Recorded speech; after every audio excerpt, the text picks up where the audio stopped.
So good afternoon, ladies. It's really fantastic to have you here with me today, and welcome to the You, the Emotionally Intelligent Female Leader webinar. So thanks so much for your time. It's really great to be here with you today. So yeah, probably one of my most favorite topics ever. So I'm really appreciative that you're here today to sort of talk with me a little bit about this topic that I think is such an important topic that what I would really honestly say is that I think if the whole world could be better at this particular skill, we might live in a different world. So I always ask questions, would you like to learn how to manage your emotions well so they work for you and not against you? Would you like to learn how to walk away from disagreements thinking, I really handled that well, I'm so proud of myself? Would you like to be able to keep your emotions in check when you feel angry and really stressed and not feeling on top of your game? Is it something that you feel that you could really try and master better? Would you like to be able to manage any situation at home or at work calmly? And I know probably this sounds like one of those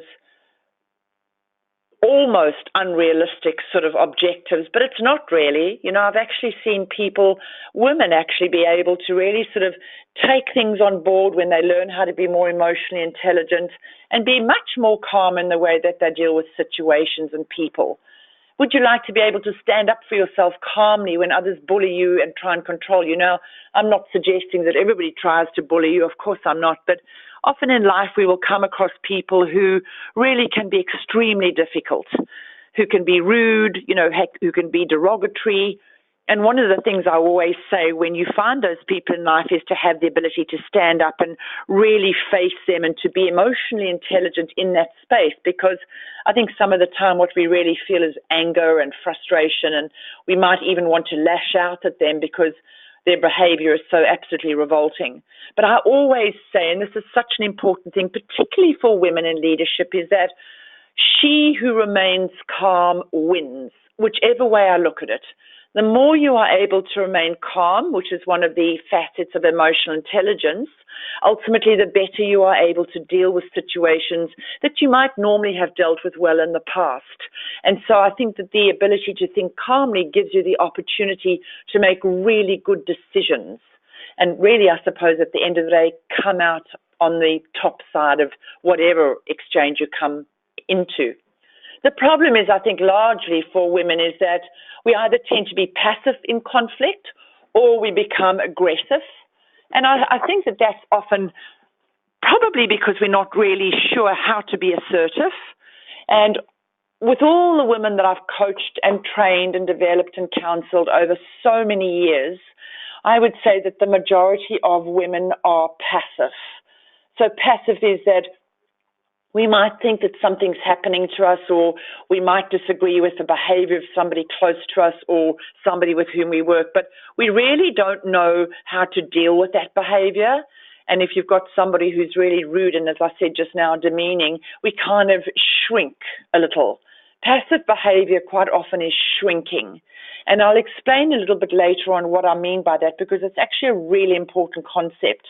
And what I would love for women in the future is for all of you be able to move away from a situation or an exchange with somebody really feeling, yep, I nailed that, I really did that well. But that is the problem. We're either aggressive or we're passive. And either way we lose, whichever way. We walk away from a situation feeling that, you know, gosh, I should have stood up for myself and I should have added this and I should have said that, and we don't, and then we feel bad about ourselves and angry at them and actually angry at ourselves. Or we walk away thinking, wow, you know, I got really angry and I was quite aggressive, but, you know, I taught them a lesson, and so let them learn not to take me on. The problem with that kind of attitude is that aggressive behavior gets aggressive behavior. So the more aggressive we are, often we get aggression back, and we know in conflict that that's not the way to go. So this webinar is about learning how to do it differently. So emotional intelligence, when we think about it, is the ability to manage your emotions and the emotions of others in order to facilitate social functioning. Now, that's a little bit of a theoretical definition. What it basically means is that if you are able to manage your emotions, often you manage the emotions of others. And if you both are able to then try and have a rational discussion and come to a good outcome, then we've actually had a great social interaction. And I think there's nothing wrong with being frustrated or being cranky at times. I mean, I think we're all human. We're all real people who have our own struggles and our own difficulties. One of the key things on emotional intelligence is that the more you are able to hold your emotions together and the more you're able to be calm, as I said just now, and try and keep your conversation on a rational level, regardless of what's coming your way, then generally you are able to manage that interaction. So, for example, let's just say that you've got somebody who's really frustrated and giving you a hard time and not being pleasant, talking to you inappropriately. You can stand there and take it, which is passive. You can come back aggressively and say, well, actually, who do you think you are? Or you can say, I think what we need to do is sit down and have a really rational discussion about what's going on here. If their behavior continues to be aggressive, you can say, I don't really appreciate you being aggressive. Let's try and talk it out. And if they continue to be aggressive, then you say, there's no point in trying to resolve this now. Notice that you're remaining calm. Let's try again tomorrow when both of us feel a bit calmer. And because you're able to remain calm even though they are not, you generally then are the person who's managing the interaction. And so it's really important to understand that the better at managing your emotions are, generally, the better your relationships are. And the age-old question is, well, can you learn emotional intelligence? Absolutely you can. And I think that's one of the gifts about emotional intelligence is that if you were not able to learn it, oh my gosh, none of us would be able to probably master it that well. So I think it's a fantastic thing that we can learn it. And the benefits of emotional intelligence for women are so many. Often when I'm teaching people around emotional intelligence or I'm running training programs or even I'm coaching, I talk a lot about the benefits of emotional intelligence. And this is not just hearsay. This is done through actual international research. So the calmer you are, the more able you are to think rationally, even though you might feel angry or upset, generally you tend to make better decisions. And you will know from your own experiences in life is that you're really angry or if you're really upset, it's not the time to make decisions. It's the time to not make decisions, and particularly not big decisions like buying or selling a home, getting a divorce, selling the kids. That was just a joke, but you know what I mean. It's about don't make decisions when your mind is so overwhelmed by how you feel and your heart is ruling your head at that time, because the bottom line is that you will make the wrong decision. And essentially what we know is that we have effective relations with other people when we have high emotional intelligence. In other words, what that means is that if we're able to think things through and manage how we feel in a moment of time, as I said earlier, be that anger or distress, we tend to be able to have more effective relations with other people. I don't know if you have ever woken up one morning or walked away from a situation feeling or asking yourself, oh my gosh, what have I just done? That kind of feeling of dread that comes over you, thinking that you've really messed something up. Well, if you have, and I certainly have in my life, that is called an emotional hijack. An emotional hijack happens when your emotions hijack what you're trying to do. So what we always say in conflict or when emotions are high, as I said just now, is to do nothing. But even if your emotions are high, it's always important that in conflict or high distress or high anger, that your head rules your heart. In other words, your brain is able to say, look, just settle down for the moment. I'm not going to address this right now. Stay calm, stay calm. And even if you have to walk away from an exchange because you're really frustrated, it's better off to do that, because you see, ladies, what that means then is that you have been in control of the situation. You have managed your emotions successfully by thinking through, i.e. head, what you need to do about your heart, and walked away from a situation that could have been quite explosive, but actually was quite rational. So well done.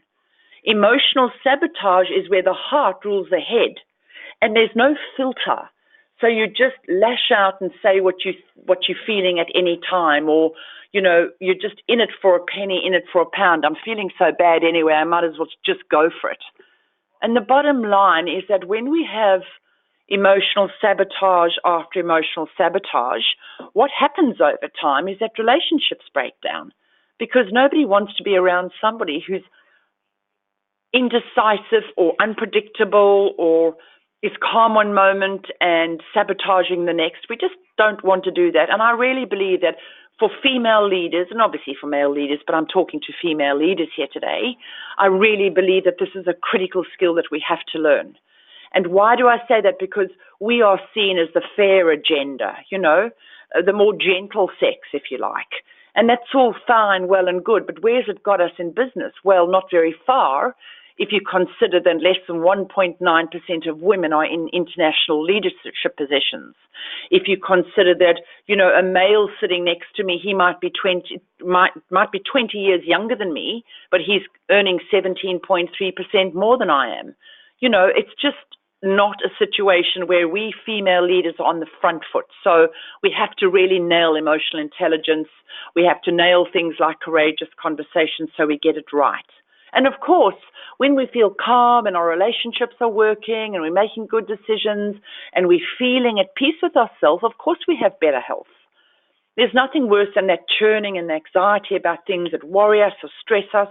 We get sore heads, we get migraines, sore backs, we lose our appetite or we gain our appetite, and essentially our health suffers. So emotional intelligence is not just a nice to have, ladies. It's a necessity to have, and certainly in leadership. As I said, more effective relationships, also better career prospects. And I'll explain to you what I mean by that because I think it's a really important point, and this is it. Emotional intelligence as a term was first termed by a gentleman by the name of Daniel Goleman, who's an American, and he's a psychologist and a philosopher, researcher. He was very interested in emotions and the roles that they play in our lives. And what was interesting is that he spent 25 years doing longitudinal research on emotional intelligence. And I really love the topic of emotional intelligence because it does have, obviously, evidence-based behind it. And what's interesting in his research is that he found that, get this, if two of us get a job at the same organization at the same time, let's just say that we're both well qualified, we both have a similar history in terms of careers, we both have fairly, similar experiences in the workplace. If I go in and let's say that there's Julie next to me, so Julie and I go in and we get the jobs together. If Julie has greater emotional intelligence, says Goleman's research, and she's able to manage her emotions well, she's able to have great relationships around her better than I do, then Goleman's research says that Julie goes up the tree, the organizational tree, much more quickly than I do. And ultimately, she gets to the top much more quickly than I do. So she has much better career prospects than I do.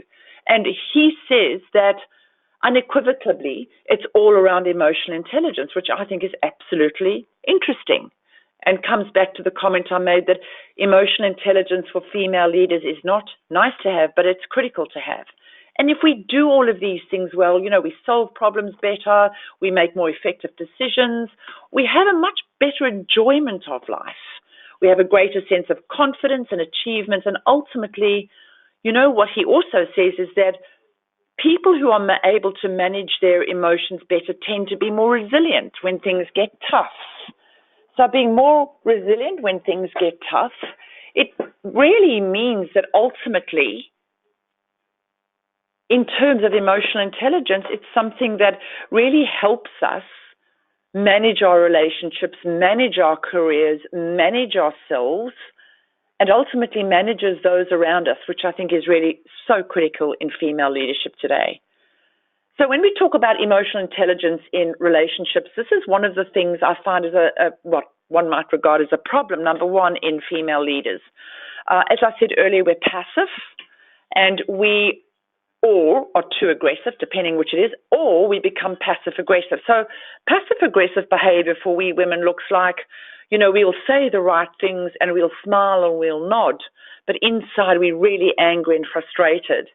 And passive-aggressive behavior means again, that you smile and you nod, but you're thinking about, well, how can I get that person back? Or what can I do to even the score? And none of those behaviors, passive aggressive, are healthy in relationships. We know that from a lot of the studies, and they are all essentially childlike behaviors. Things don't get better. And often we feel trapped in the same cycle of anger, non-resolution, and frustration. And that can be at work or at home. And then what happens over time, you often feel afraid to raise issues. Resentment can arise. You're scared to say how you really feel. Nothing seems to change for you. Sadly, and I've seen this all too often, great relationships can break down. And I think ultimately we really struggle with that, and it's something that we really can do differently. Problem number 2, and I think we females do this much more successfully, if you want to coin it that way, than men do. We sulk, no speaks, disengage. Now, of course, it's not all of us, but I have seen so many women over so many years use this strategy to get what they want, and ultimately it often backfires. So at work or at home, you feel angry, frustrated.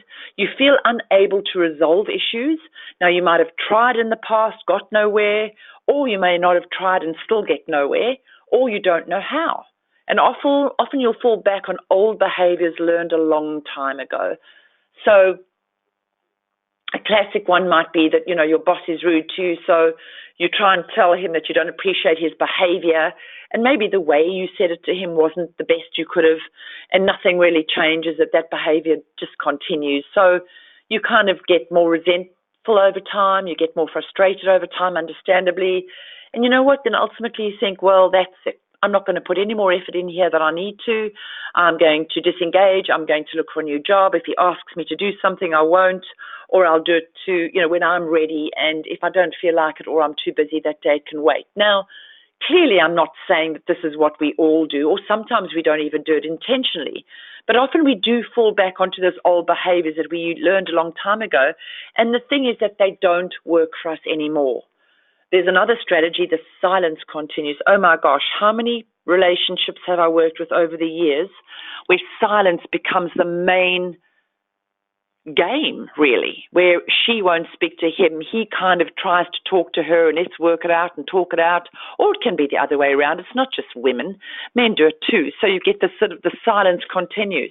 And what I know is that when silence continues, we're going nowhere in a hurry. Maybe it does get better for a while, but the pattern ultimately keeps going. And so what happens is that you still feel upset. You really don't know what to do with this issue. Sometimes depression can seep in because why wouldn't it? We've tried and tried, nothing changes. You may have ongoing anger or resentment. You struggle now with anxiety. You get headaches, sore backs.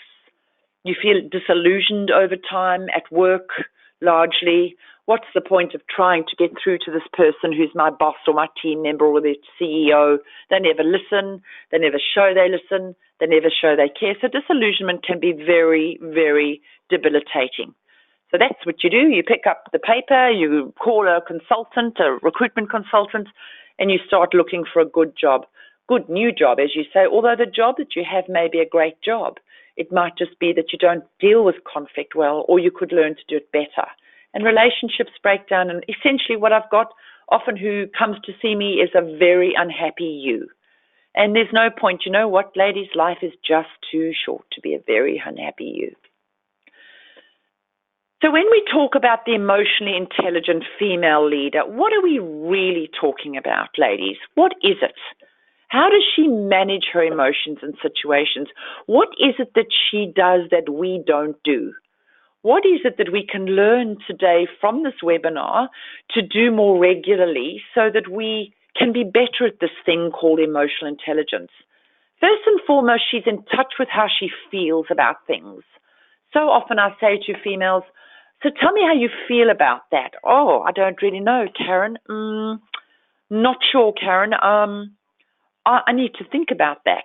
What I know is that the more you are able to get in touch with what your emotions are telling you, because emotions are there for a purpose, ladies. Emotions are just as vital to our survival as is the ability to think cognitively.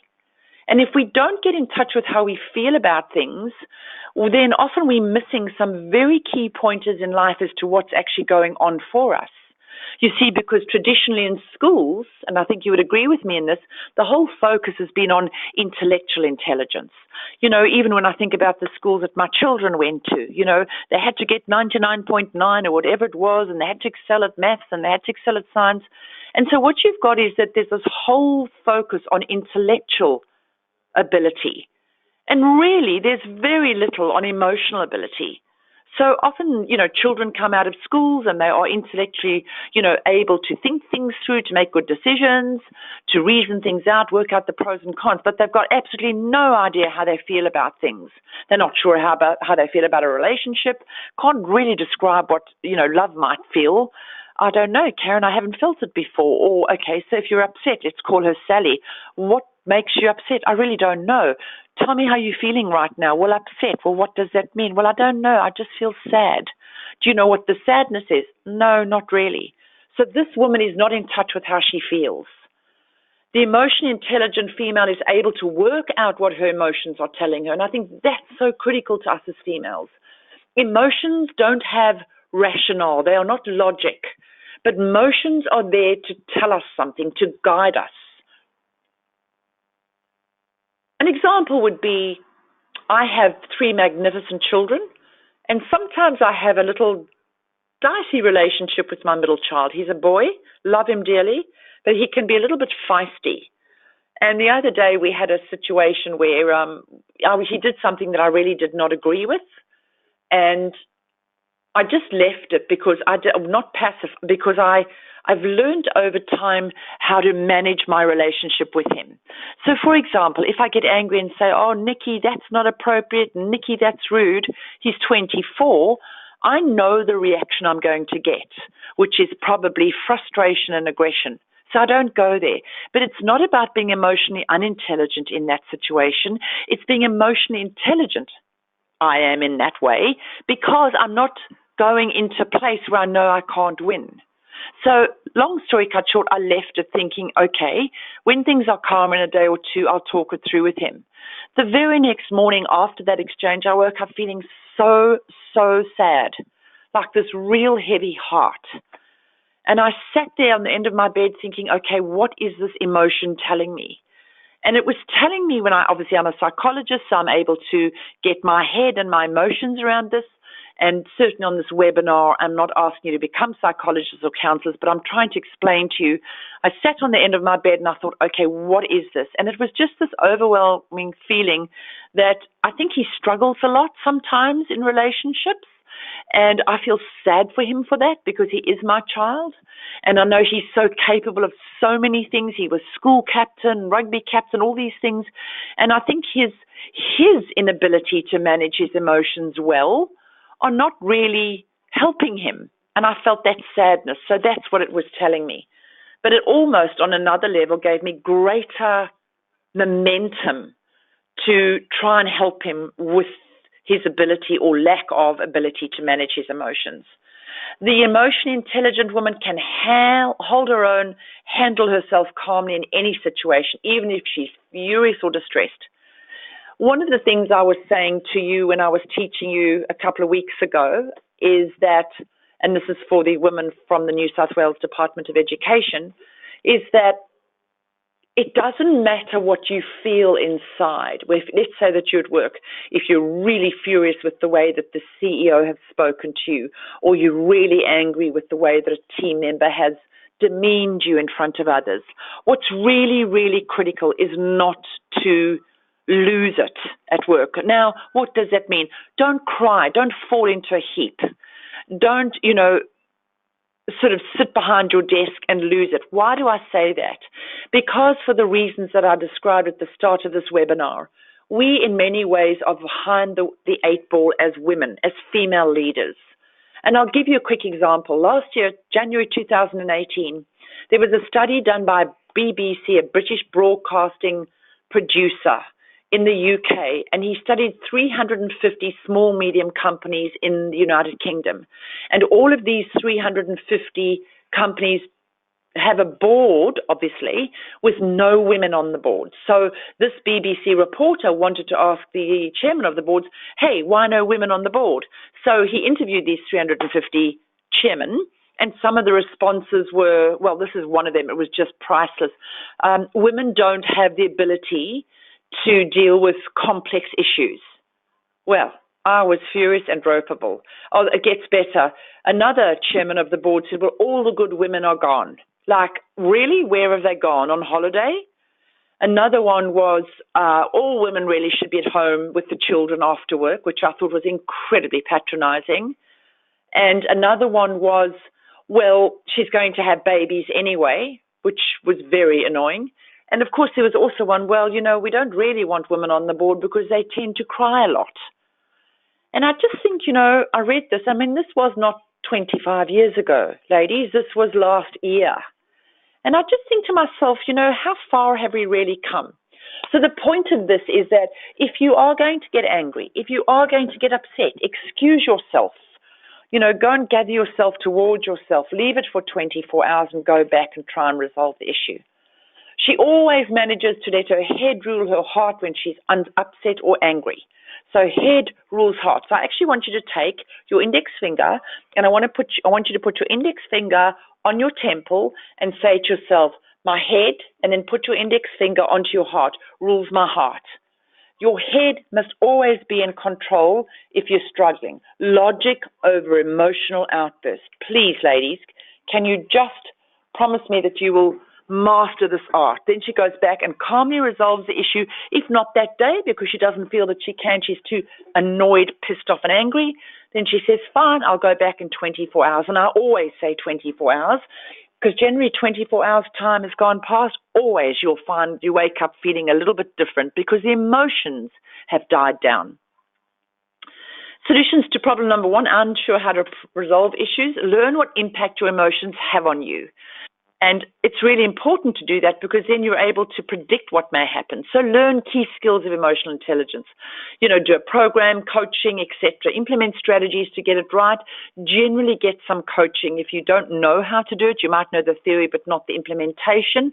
That's absolutely fine. To find a coach to teach and guide you, first, things to change. First, I must change.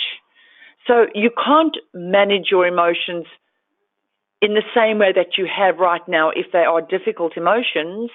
If, for example, you don't change things that you're doing, look at what you're doing. If you do get aggressive too quickly or you are a hothead, then go for help to put those things into a place where you have them under control.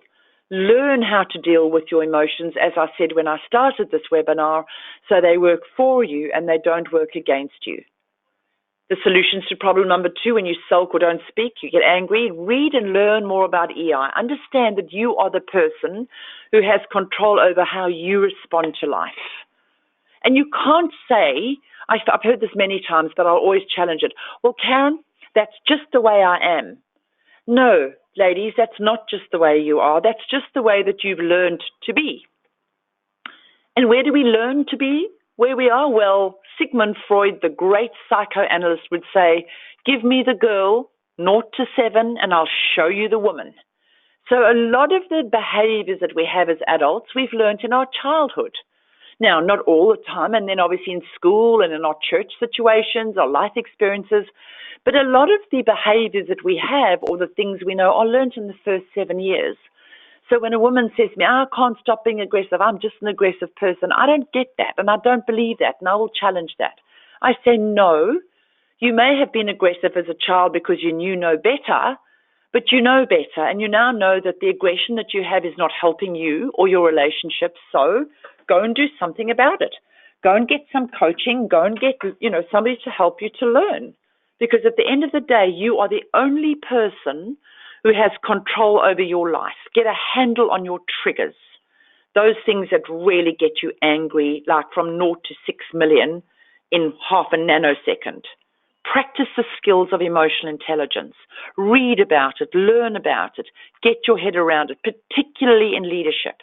And obviously in your relationships at home, if you're married or if you're in a partnership or with your children, the more you can master it, as I said, the better off you are. Get a mantra to help you stay calm. I'll give you an example. Oh my gosh, I hate flying, and I fly all the time. I'm flying all over the place. So I've learned a couple of things. When I'm flying, and generally it's quite strange, I'm better over land. So if I know that we're flying in my head or my heart over land, my fear tends to be reduced. So as you may know, I do a lot of work in leadership development in Fiji. So I fly often to Fiji, and I'm definitely more nervous when I'm flying over water. I've managed to work that out. But it's interesting. As I'm going up, I'm fine. As I'm coming down, I'm fine. It's up there that I'm very, very anxious. I'm always alert, and it's really around the turbulence. Now, that's essentially an emotional reaction to something. You know, intellectually, we know that it's safer than driving a car. But I have this absolute fear of the turbulence.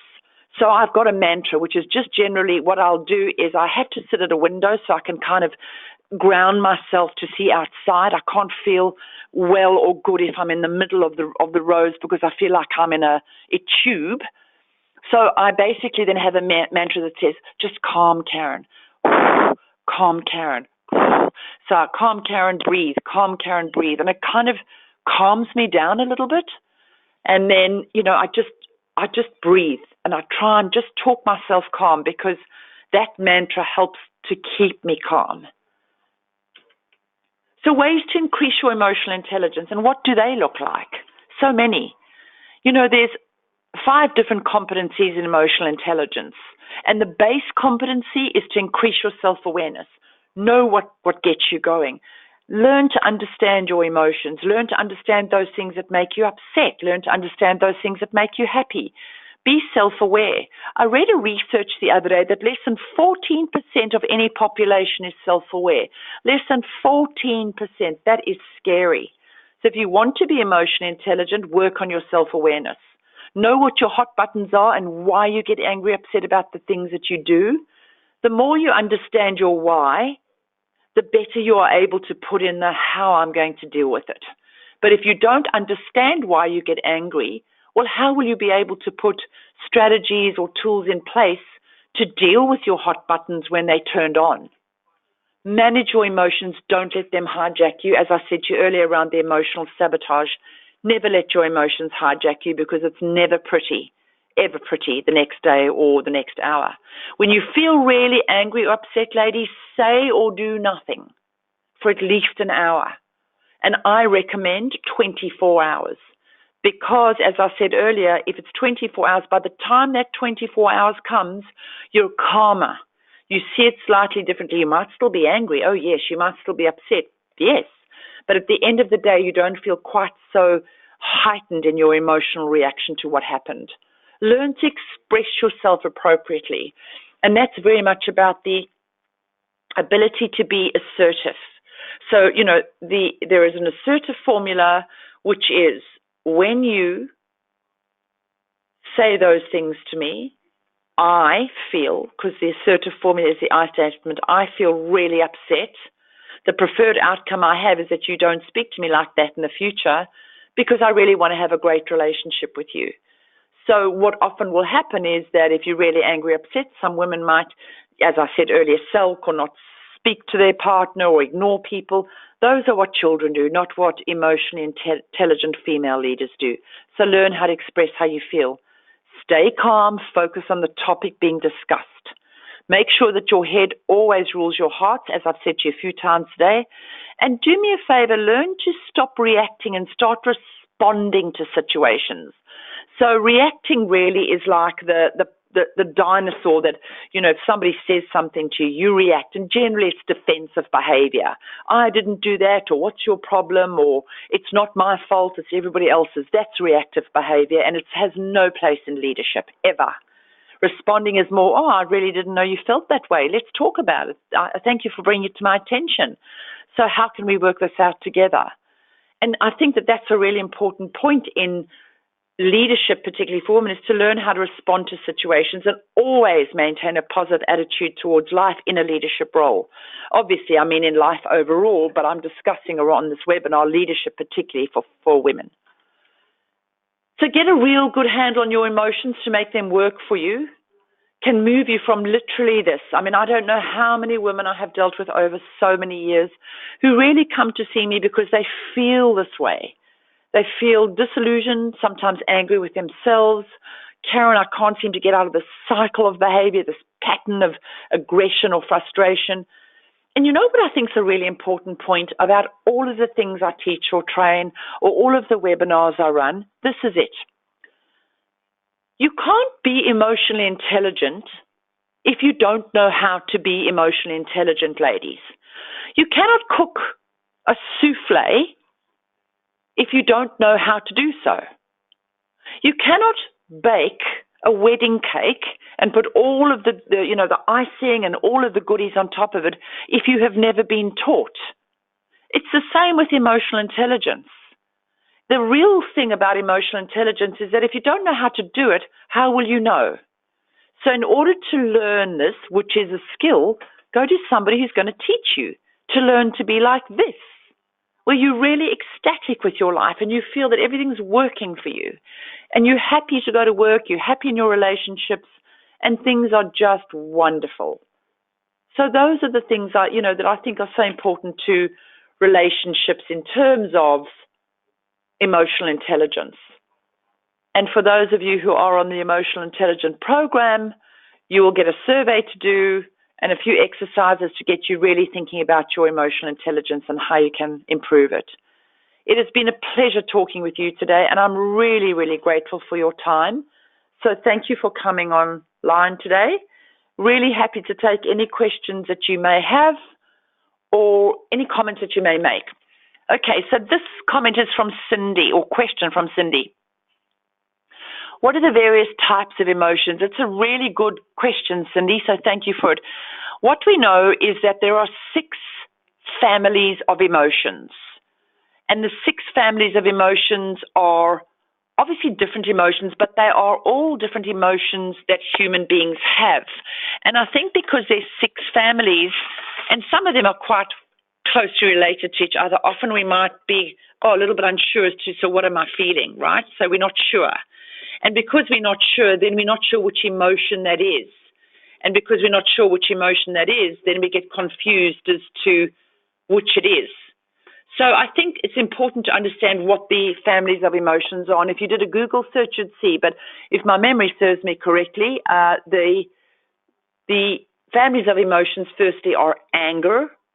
So anger has what we call children. So it's a family of anger. It's got children in that family. So, for example, rage, frustration, disappointment, they all fit within the anger family. Another family is fear. Now, fear is a very interesting emotion. It's very, very motivating. And what forms part of fear is being wary, being cautious, those sort of not really knowing what's going on. Another family of emotion, for example, is love. Those feelings of warmth, those feelings of connection, those feelings of intimacy. Another family is surprise, like, whoa, we didn't know that was happening. So, dismay is a child of that family. And then, of course, you have joy, which is happiness and laughter and feeling pleased. So there's 6 different families of emotions, and you probably would be really well encouraged to go and have a look at what they are, because I think they make so much sense. I have another question here from Laura. Is there any statistics around genders as to which gender is more emotionally intelligent? No, not really, Laura, because I think emotional intelligence is firstly a fairly new concept. So Daniel Goleman came up with his emotional intelligence theory in 1985, I think it was, and he wrote a book called Emotional Intelligence, and then he wrote another book called Emotional Intelligence at Work. And I'm not aware in his work, and I've done a lot of study of his work, as to whether males or females are better. But I think what's important more so is that it is a skill, so you can actually learn to do it. And I think that's really important, because it's not something that, you say, well, I've never been that way, so I won't be that way. If you don't choose to learn emotional intelligence, it's because you're making a choice. It's not because you can't. so interesting. Well, thank you so much, ladies. I've loved talking with you today, and I really look forward to working with you in the future and hearing more from you. So God bless, and until I see you on the next webinar or see you in front of me, take care and look after yourselves. Bye.